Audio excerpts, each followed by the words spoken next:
കൊല്ലുന്നതിന് പകരം ദിയത്ത് കവത് എന്നൊക്കെ അറബിയിൽ പറയുന്ന ചില പ്രായശ്ചിത്തം ഉണ്ട്. അത് ചെയ്താൽ വിട്ടുകൊടുക്കാൻ കുടുംബങ്ങൾക്ക് അധികാരമുണ്ട് എന്ന് ഇസ്ലാം മതം നിർദ്ദേശിക്കുന്നു. ഇപ്പോൾ എല്ലാ ചാനലുകളിലും ചർച്ച നടക്കുന്ന ഒരു പ്രശ്നം, യഥാർത്ഥത്തിൽ ഞാൻ അതിൽ ഇടപെട്ടത് ഇസ്ലാം മതത്തിൽ കർമ്മശാസ്ത്രം ഉണ്ട്. ആ കർമ്മശാസ്ത്രത്തിൻ്റെ 4ാമത്തെ ഭാഗമാണ് ക്രിമിനൽ സംബന്ധമായ നിയമങ്ങൾ പഠിക്കുന്ന ജിനായാത്ത് എന്ന് പറയുന്നത്. ഞങ്ങൾ പള്ളി തരത്തിലും കിതാബ് പോകുന്ന കുട്ടികളൊക്കെ അത് പഠിച്ചുകൊണ്ടിരിക്കുന്നു. ഇബാദാത്ത്, മുനാക്കഹാത്ത് തുടങ്ങി പല ഇനങ്ങളും കർമ്മശാസ്ത്രങ്ങളിൽ പഠിക്കുമ്പോൾ തന്നെ ജിനായാത്ത് എന്ന് പറഞ്ഞാൽ ക്രിമിനൽ സംബന്ധമായ നിയമം.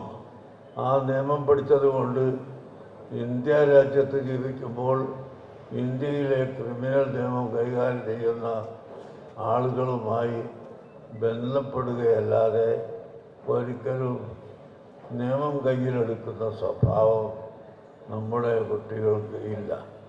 അതുപോലെ ഇപ്പോൾ യമനിൽ ഒരു പെൺകുട്ടിയെ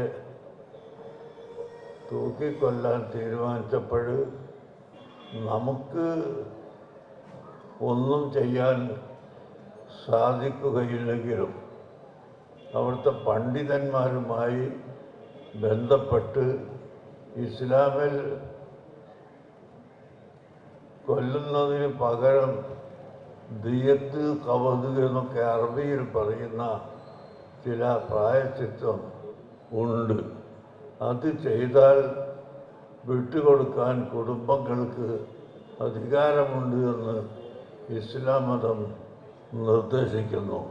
ഈ കാര്യം ഞങ്ങൾ അവിടെയുള്ള ആളുകളെ ബന്ധപ്പെട്ട് ജഡ്ജിമാരോടും കുടുംബങ്ങളോടും സംസാരിക്കുകയും അതിൻ്റെ ചർച്ച ഇപ്പോഴും അവിടെ നടന്നുകൊണ്ടിരിക്കുകയുമാണ്.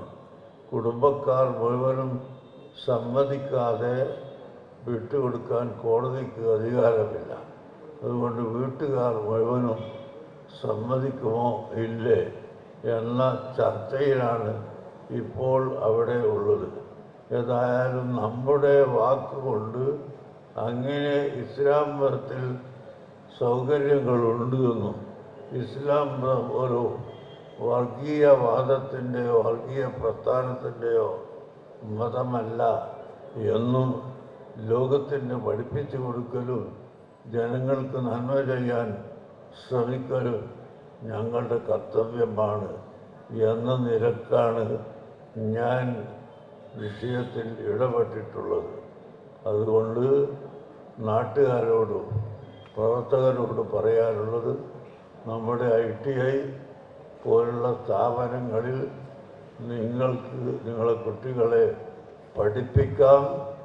തീർച്ചയായും അവർ പഠിക്കുകയും വിജയിക്കുകയും കഴിഞ്ഞ കാലത്ത് ജോലി സമ്പാദിച്ചതുപോലെ ഇനിയും ജോലി സമ്പാദിക്കാൻ കഴിയുകയും ചെയ്യുമെന്ന് നിങ്ങളോട് ഓർമ്മപ്പെടുത്തി. നമ്മുടെ രാജ്യത്ത് വിദ്യാഭ്യാസവും തൊഴിലുമുള്ള ആളുകളെ വളർത്തിയെടുക്കാൻ എല്ലാ ആളുകളും ശ്രമിച്ചാൽ തന്നെ ഒരളവോളം തൊഴിലില്ലായ്മ കൊണ്ടുണ്ടാകുന്ന കുഴപ്പങ്ങളും വിദ്യാഭ്യാസമില്ലായ്മ കൊണ്ടുണ്ടാകുന്ന കുഴപ്പങ്ങളും അവസാനിപ്പിക്കാനും സമാധാനം കൈവരുത്താനും നമുക്ക് സാധിക്കുമെന്ന് നിങ്ങളോട് ഓർമ്മപ്പെടുത്തി നിങ്ങളുടെ എല്ലാവരുടെയും സഹായവും സഹകരണവും തേടിക്കൊണ്ട് എൻ്റെ വാക്കുകൾ അവസാനിപ്പിക്കുന്നു.